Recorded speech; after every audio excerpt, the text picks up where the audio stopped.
오늘 은혜 받으실 말씀은 마태복음 13장 24절부터 30절까지의 말씀입니다.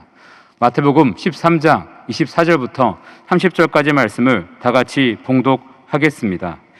예수께서 그들 앞에 또 비유를 들어 이르시되 천국은 좋은 씨를 제 밭에 뿌린 사람과 같으니 사람들이 잘 때에 그 원수가 와서 곡식 가운데 가라지를 덧뿌리고 갔더니 싹이 나고 결실할 때에 가라지도 보이거늘 집 주인의 종들이 와서 말하되 주여 밭에 좋은 씨를 뿌리지 아니하였나이까?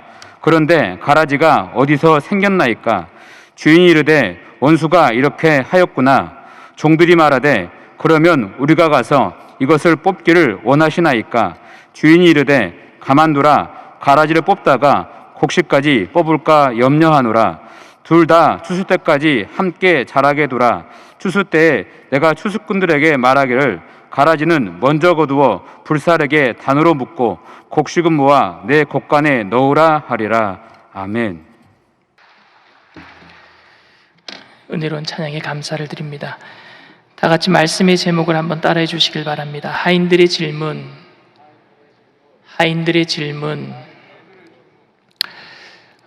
성도들 중에 교회에 대한 잘못된 이미지를 가지고 있는 사람들이 종종 보입니다.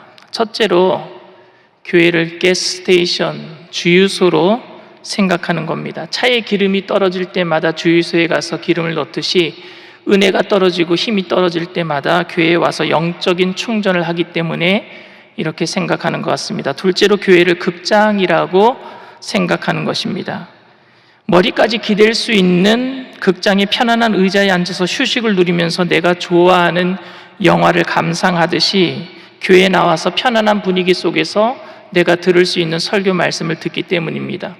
제가 한 번은 어떤 미국 교회에 방문을 했는데 그 교회 부목사님께서 저에게 그러더라고요. 강단에 저보고 한번 서보라고. 그래서 그 교회 강단에 한번 서봤어요. 그런데 그때 부목사님이 저한테 하는 얘기가 여기가 목회자의 무덤입니다 그래요.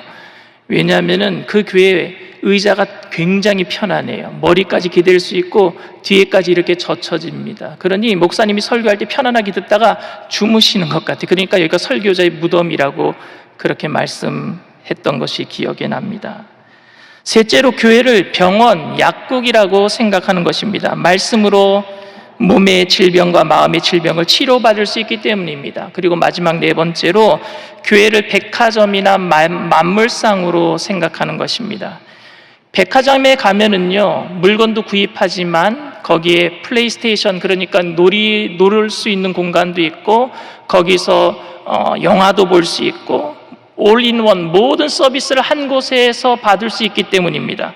그렇듯이 교회에서 다양한 사회 정보도 얻고 튼튼한 인맥도 만들고 좋은 말씀도 듣고 맛있는 점심도 먹으니까요. 이민교회 같은 경우에는 다 점심을 먹여서 보내니까 그래서 모든 것을 해결할 수 있는 장소로서 교회를 생각하는 것입니다.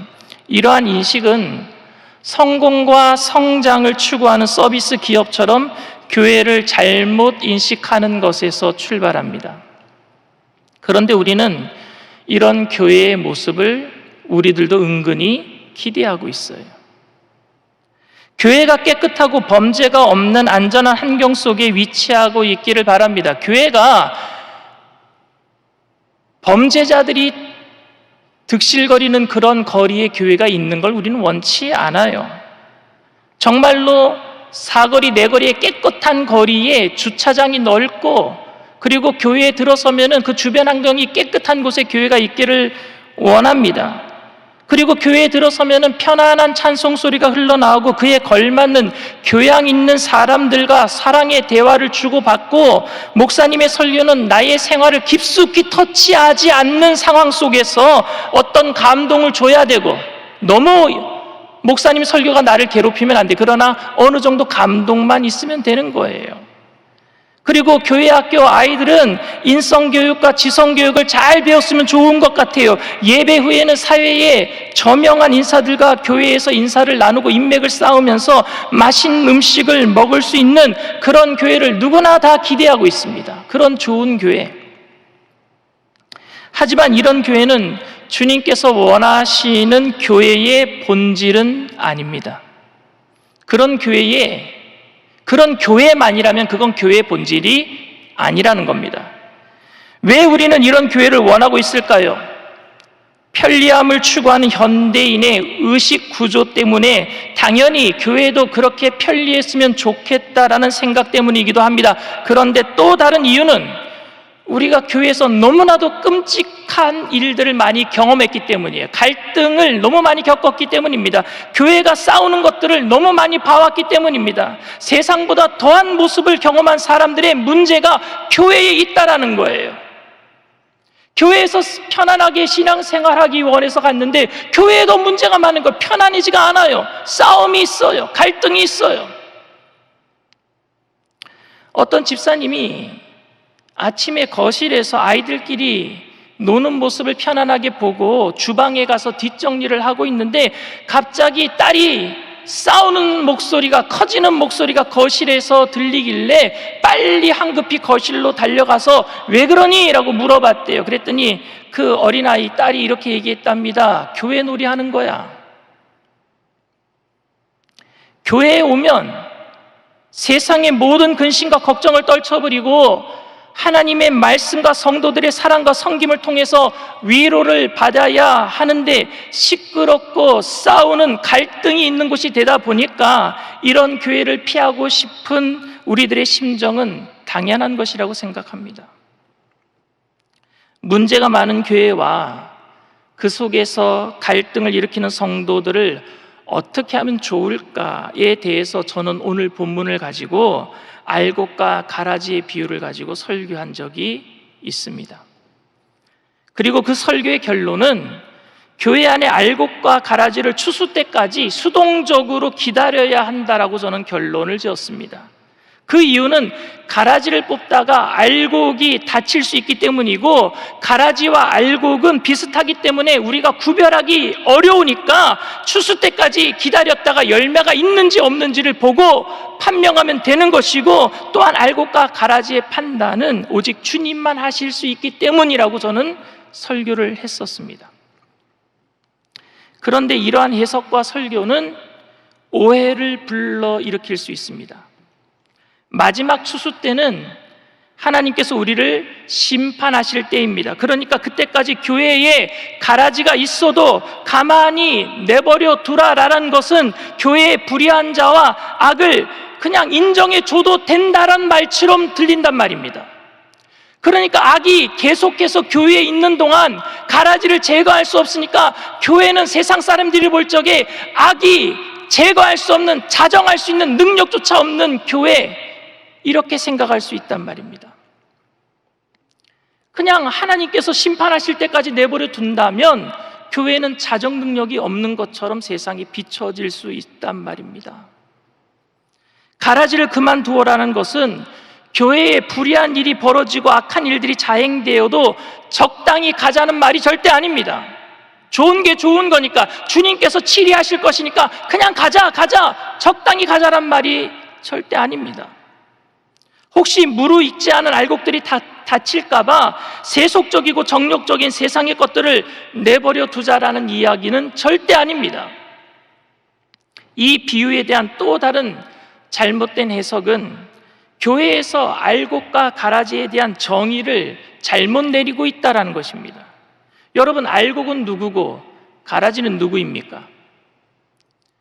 그동안 교회는요, 헌금생활 잘하고 교회에 순종하는 성도를 알곡이라고 표현해 왔습니다. 그리고 교회에 대항하고 매사에 교회 하는 일에 이의를 제기하고 부정적으로 얘기하는 사람들을 가라지라고 생각하게 되었습니다.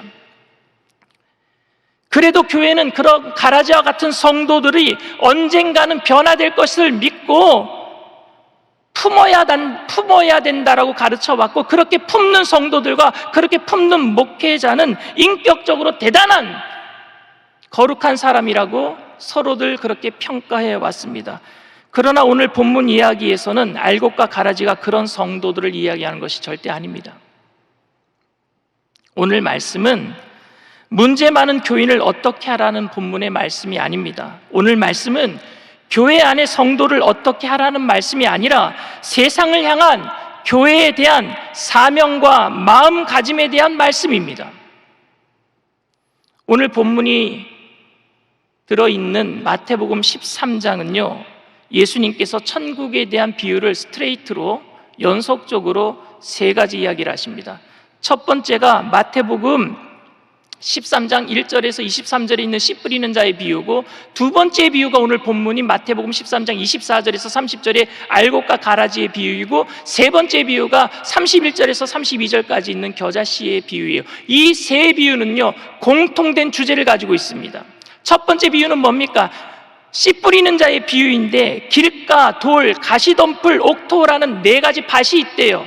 그 네 가지 밭은 나는 옥토고, 저 사람은 길가고, 저 사람은 가시덤불이고, 저 사람은 돌밭이고가 아니라 내 안에 그 밭이 다 있는 거예요. 처음에는 길가 갔다가, 두 번째는 돌밭으로 발전했다가, 세 번째는 가시덤불 갔다가, 네 번째는 옥토로 변화되는, 점진적으로 우리의 마음이 옥토처럼 변화되는 과정을 얘기하고 있는 거예요. 그러니까 천국은 성장해 나간다는 거예요. 내 안에 천국이 들어오면 처음에는 길가처럼 듣자마자 그 말씀의 씨앗을 잊어버리지만, 두 번째는 돌밭처럼 뿌리를 내리지만 그 뿌리를 내리다가 금방 기운이 말라지는 것 같지만, 세 번째는 뿌리를 내리지만 가시덤불 때문에 영양분을 빼앗긴 것 같지만, 네 번째는 옥토가 되어서 결국엔 열매 맺는 천국이 성장하는 과정을 얘기하고 있는 거예요. 세 번째 비유는 뭡니까? 겨자씨의 비유는 뭡니까? 작은 씨앗이 떨어지지만 그 씨앗이 큰 나무가 되어서 성장해서 모든 동식물들이 깃들 수 있는 그런 안식처가 될 수 있는 성장을 얘기하고 있는 거예요. 그런 의미에서 둘째 비유도 천국의 성장을 얘기하고 있는 겁니다. 천국의 성장 말입니다. 발전하는 것. 그런 맥락에서 오늘 두 번째 비유를 여러분들 한번 들여다보시길 바랍니다. 24절 말씀이에요. 예수께서 그들 앞에 또 비유를 들어 이르시되 천국은 좋은 씨를 제 밭에 뿌린 사람과 같으니 그랬어요. 24절에서 예수님께서는 천국은 좋은 씨를 제 밭에 뿌린 사람 같다라고 말씀하시면서 이 비유는 천국에 관한 말씀이라고 이야기를 먼저 전제 조건으로 기본적으로 알려주고 계십니다. 예수님께서는 이 비유를 설명하시면서 씨 뿌리는 자의 비유를 통해서 예수님은 바로 씨 뿌리는 자고, 밭은 이 세상이고, 원수가 바로 마귀라고 얘기하고 있습니다. 37절 말씀이에요. 대답하여 이르시되 좋은 씨를 뿌리는 이는 인자요, 밭은 세상이요, 좋은 씨는 천국의 아들들이요, 가라지는 악한 자의 아들들이요, 가라지를 뿌리는 원수는 마귀요, 추수 때는 세상 끝이요, 추수꾼은 천사들이니. 그러니까 이 비유는 교회 안에 성도들 중에 알곡과 가라지가 있다는 것이 아니라 세상 속에 알곡과 가라지가 섞여 있다는 얘기입니다. 주인의 밭, 원래 예수님의 밭, 하나님의 밭은 이 세상이었어요. 이 세상에 주님께서는 좋은 씨를 뿌려놨습니다. 그런데 원수가 가라지를 덧뿌리고 간 것입니다. 이 하인들이 두 가지 질문을 주인에게 하고 있습니다. 첫 번째 질문이, 밭에 좋은 씨만 뿌렸는데 어디서 가라지가 생겼습니까? 라는 거예요. 어디서 가라지가 생겼습니까? 하나님께서 선만 창조하셨는데 어떻게 이 세상에 악이 존재할 수 있습니까? 라는 질문입니다. 두 번째 질문은, 우리가 그냥 뽑아버릴까요? 우리가 그냥 끝장내버릴까요? 라는 것입니다. 이 질문은 예수님의 제자들이 하고 싶은 질문이었고, 오늘날 예수님을 믿고 있는 우리들이 하고 싶은 질문입니다.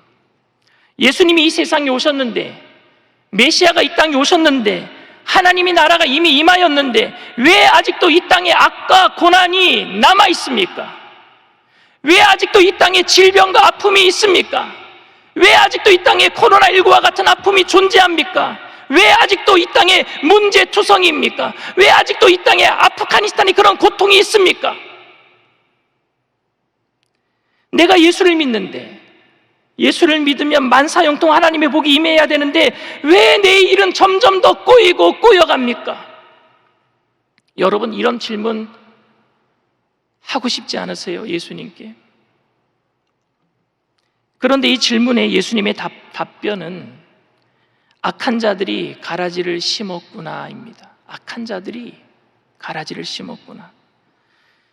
예수님이 이 땅에 오셨는데 예수님께서 십자가의 승리를 이루시고 부활하셨는데 여전히 악한 세력이 이 땅에 남아있다라는 것입니다. 여러분들이 잘못해서가 아니라, 여러분들의 믿음이 부족해서가 아니라 악한 자들이, 악한 원수 마귀 사탄이 가라지를 가져다 놓았다라고 예수님이 말씀하고 계십니다. 하인들은 주인의 대답에 어떻게 할까요? 뽑아버릴까요? 라고 묻습니다. 이 두 번째 질문은 바로 이런 뜻입니다. 이 세상을 끝장내버릴까요? 우리는 이미 예수님을 믿는 알곡이 되었으니까 이 세상을 떠나서, 악을 떠나서 우리들끼리 산속에 가서 수도원 짓고 살까요? 우리의 신앙을 지킬까요? 성경을 왜곡하고 하나님의 법을 떠나서 동성애 법을 합법화시키고 있는 이 세상에 우리의 신앙을 지키기 위해 그들과 인연을 끊어버릴까요? 우리는 세상과 동떨어져 있을 테니까 주님 이 세상을 끝장내버리세요. 소돔과 고모라 멸망시킨 것처럼. 이런 얘기입니다. 그런데 예수님은 아니다, 알곡이 다칠 수 있으니까 참고 기다려라 라고 말씀하고 계십니다. 이 비유는요, 이미 임하였으나 아직 완성되지 않은 하나님의 나라에 대한 비유입니다. Already in, but not yet. 알곡이 다치지 않도록 가라지를 그대로 내버려 두라라는 말씀의 요지는 교회 안에 악을 그대로 내버려 두라는 이야기가 아니라 아직도 이 세상에는 알곡이 많이 남아 있으니까 가라지가 많다고 낙심하지 말고 남아있는 알곡을 위해서 인내하고 선한 일들을 계속해 나가라는 의미인 줄 믿습니다. 그래서 그 알곡들이 추수될 수 있도록 포기하지 말라라는 의미예요. 이 세상에 아직도 알곡이 많이 남아있단 말입니다. 그러니까 판단하지 말고 계속해서 사랑으로 선행을 이뤄 나가라는 말이에요. 아직도 심판의 때가 이르지 않았으니까 주님의 재림의 때까지 이 세상을 포기하지 말고 세상에 남아있는 알곡들을 위해서 우리는 주님께서 부탁하신 지상명령, 땅끝까지 이르러 복음의 증인이 되어야 될 줄 믿습니다. 알곡들을 위해서, 이 땅에 남아있는 알곡들을 위해서. 우리 기독교인들은 동성애자들을 구원받지 못한 가라지라고 생각할 수 있습니다. 탈레반과 같은, ISIS와 같은 그런 무지막지한 사람들을 우리는 가라지라고 생각할 수 있습니다.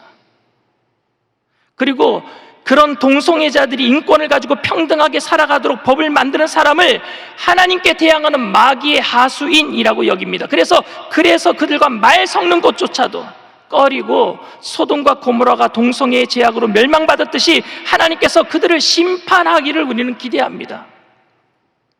바로 이것이 가라지를 뽑아버릴까요? 라고 물었던 하인들의 마음입니다. 그러나 주님께서는 그들 속에도 알곡이 있다라고 말씀하시는 거예요. 동성애자 속에도 알곡이 있다. 동성애 법을 통과시키려고 하는 그런 사람들 속에도 알곡이 있다. ISIS와 같은 그런 탈레반과 같은 무지막지한 사람들 속에도 알곡이 있다라고 지금 말씀하고 계시는 거예요. 그들 뽑다가 알곡도 다친다. 한국의 동성애자로 생활하다가 예수님을 만나서 목사가 되신 이호나 목사님이 계십니다. 그는 오늘도 대부분의 기독교인들이 가라지라고 생각하는 동성애자들이 득실거리는 게이바와 그들의 잠자리를 같이 하고 있는 뒷골목 여인숙으로 주님의 말씀을 가지고 달려가고 계십니다. 왜냐하면 그들 가운데 알곡이 있는 것을 알기 때문에. 왜? 자기가 가라지였거든요. 그런데 알곡이 되었거든요. 바로 이현호 목사님이 가라지 속에 가려진 알곡이었습니다. 얼마 전 세상을 떠난 우리나라 최초 여장 남자였어요. 김유복자. 처음으로 여장을 한 남자예요. 게이예요. 우리나라 1호 게이입니다. 그런데 이호나 목사님의 전도로 이분이 돌아가시기 전에 예수님을 믿고 천국 가셨어요.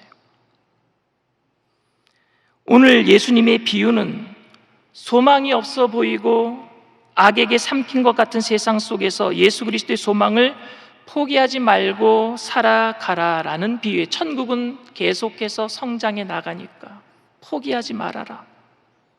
그렇기 때문에 끝까지 우리는 천국의 씨앗, 복음의 씨앗을 뿌려야 될 줄 믿습니다. 때를 얻든지 못 얻든지. 그러나 현대의 성도는 예수님이 말씀하신 사람 낚는 어부가 아니라 어항 관리자가 되고 있는 것 같아요. 그리고 자신의 어항 속에 죽어가고 있는 물고기, 물을 흐리는 나쁜 물고기, 가라지와 같은 물고기를 건져내버리고 남의 어항에 있는 깨끗하고 활발한 물고기가 우리 어항에 들어오기를 원하고 있는 것 같아요. 싱싱한 물고기를 들여오는 거예요. 믿음 좋은 사람, 전도 잘하는 사람, 찬양 잘하는 사람, 세상의 인싸와 같은 사람, 우리 교회에 왔으면 좋겠어요. 세상에는 아직 알곡이 많이 남아있는데 그 알곡들이 다칠까봐 심판을 유보하고 계시는 예수님의 말씀은 이해하지 못하고 교회 안에 가라지와 같은 사람들만 나가기를 원하는 우리의 마음, 통탄할 일 아닙니까? 저 사람은 좀 나갔으면 좋겠어. 주님께서 걱정하는 것은 교회 안에 알곡과 같은 성도가 아니라 세상 속의 알곡들이란 말입니다. 아직도 구원받지 못한 하나님의 택한 백성들 말입니다. 이 비유는 내가 이 교회 안에서 마주쳐야 될 사람들에 관한 이야기가 아닙니다. 세상 속에 내가 마주쳐야 될 사람들을 향한 말씀입니다. 천국은 계속 성장해 나갈 거니까요. 주님의 마음이 느껴지지 않으십니까? 주님께서는 이 세상에서 고난과 문제가 가운데 힘들어하는, 왜 예수님을 믿는데 이런 일들이 우리에게 일어나고 있습니까? 라고 묻고 있는 우리들에게 너희 잘못이 아니다, 원수가 그렇게 하였구나 라고 말씀해 주시면서 우리를 위로하고 계세요. 사실 우리가 잘못해서 일어나는 일들이 많습니다. 그럼에도 불구하고 예수님은 너희 잘못이 아니구나, 마귀들이, 원수들이 가라지를 덧뿌리고 갔기 때문이다, 우리를 위로해 주고 계세요. 여러분들이 잘못해서 병에 걸려도 너희 탓이 아니야, 원수가 그렇게 하였구나 라고 말씀하고 계시는 거예요. 여러분들이 잘못해서 경제 상황이 나빠져 있다라고 말씀하시지 아니하고, 일이 그렇게 꼬인 것이라고 말씀하지 아니하시고 원수가 그렇게 하였구나 라고 말씀하고 계세요. 아직도 마귀가 우리들을 공격하고 있습니다. 이때 모든 것을 포기하고 이제는 예수님 믿었으니 그냥 세상의 악을 끝장내 버리는 것이 어떤가요? 라고 우리는 주님께 질문할 수 있어요. 그러나 얽히고 설킨 문제 안에 우리의 문제도 파묻혀 있고, 그리고 그 얽히고 설킨 문제 안에 알곡과 같은 다시 교회에 나와야 될 사람들의 문제도 파묻혀 있는데, 그런 파묻혀 있는 곳에서 우리는 무엇을 발견해야 되느냐? 생명을 줘야 될 사람들을 발견해야 돼요. 생명이 필요한 사람들을 발견해야 돼요. 아무런 잘못이 없느냐, 네 잘못이 아니구나, 원수가 그렇게 하였구나 라는 말 때문에 나는 아무런 잘못이 없느냐, 의기양양해서 그냥 심판해 버리십시오 라고 말하지는 않고 있습니까? 여러분, 오늘 우리 고난 가운데, 우리 문제 가운데 소망이 있는 줄 믿습니다. 왜? 그 문제 안에 해답이 있어요. 해답을 풀어낼, 생명을 전해줄 알곡이 있단 말입니다. 그리고 문제가 많은 이 세상 가운데 분명히 알곡이 있는 우리들이 그 사람들을 발견할 때에 우리가 기쁨과 소망으로 예수 그리스도의 사랑을 전하게 될 줄 믿습니다. 그런 가운데 우리의 문제는 저절로 해결되게 될 거예요. 여러분들의 고난과 문제와 갈등 가운데 끝까지 소망의 끈을 놓지 않게 되기를 바랍니다. 주님의 사랑을 가지고 천국은 성장해 나가니까 그 뜻을 우리가 밝게 깨달아 알았기 때문에 힘들수록 우리는 주님의 말씀을 가지고 세상으로 나가야 될 줄 믿습니다. 교회에 갈등하는 사람들과 더 갈등을 일으키지 마시고, 교회 바깥에 주님께서 예정하신 알곡들을 향해서 우리가 나가야 될 것입니다. 그러면 교회 안의 문제는 저절로 해결될 거예요.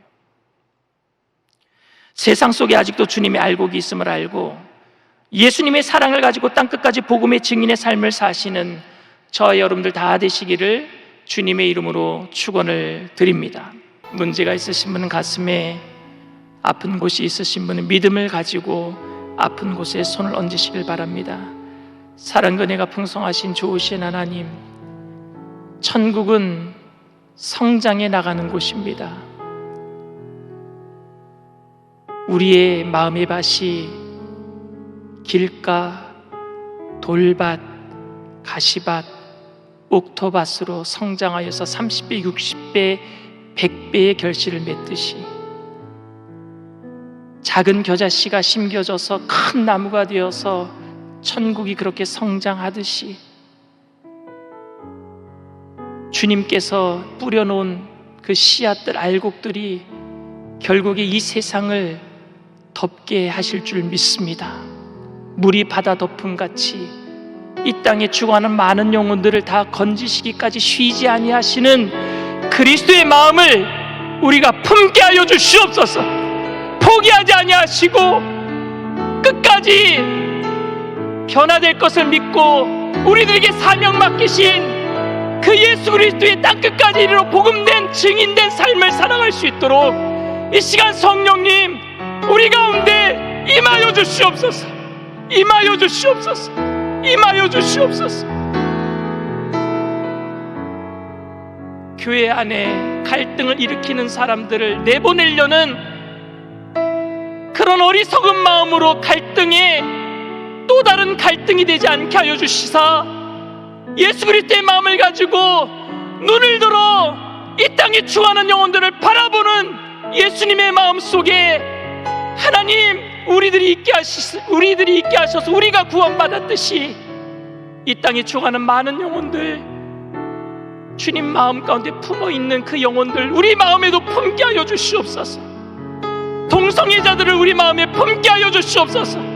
죄인들을 우리의 마음에 품게 하여 주시옵소서. 북한의 공산주의자를 우리의 마음에 품게 하여 주시옵소서. 하나님, 이슬람 그 세력들의 그 국가들을 우리 마음에 품게 하여 주시옵소서. 그래서 주님의 마음을 가지고 나아갈 때에 하나님 그곳에 알곡을 찾게 하시고 주님의 나라가 성장해 나가는 것을 경험케 하여 주시옵소서. 이 시간 성령님 우리 마음에 임하실 때에 우리 마음의 모든 갈등의 요소를 불살라 주시옵소서.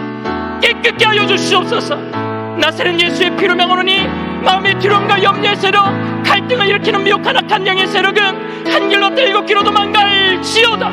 묶임을 받고 떠나갈지어다. 예수의 피로 믿고 명하노니 떠나갈지어다. 깨끗게 하여 주시옵소서. 새롭게 하여 주시옵소서. 이전 것은 지나갔으니 보라 새 것이 되었도다. 새로운 피조물로 성령의 사람으로 영의 사람으로 육신의 소욕을 거스리고 영의 사람으로 살아갈 수 있도록 은혜를 더하여 주시옵소서. 너희는 세상의 빛이라. 너희는 세상의 소금이라.